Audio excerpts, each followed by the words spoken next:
Hey, so I've got this refrigerator part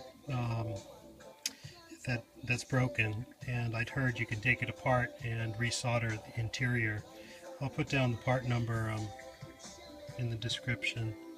But anyway, I fiddled with this for a while trying to get it apart. Finally, ended up breaking it, or one of the tabs. It still would work, but I wanted to show everybody how to take this apart a lot more easily.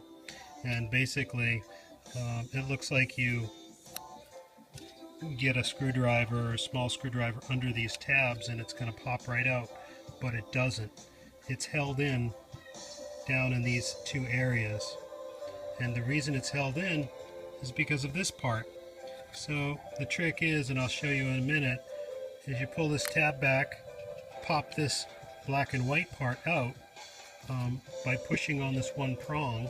It pops right out, and then this piece pops right out because there's nothing holding the other tabs. Or actually, you could access the tabs from the back side of this and just pry the whole piece out pretty easily. So that's how you do it, and I'm going to cut and I'll show you the next part after this.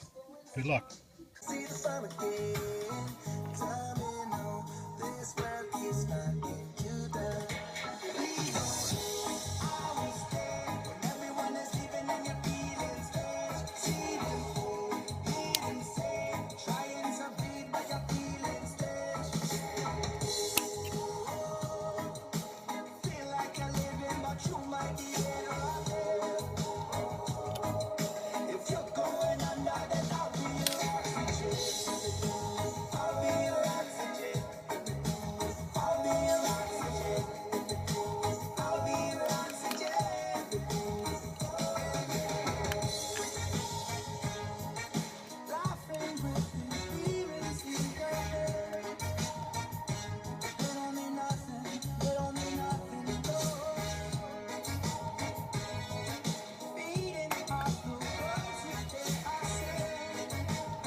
And you're feeling strange, see them, oh, hear them say, trying to breathe, but you feel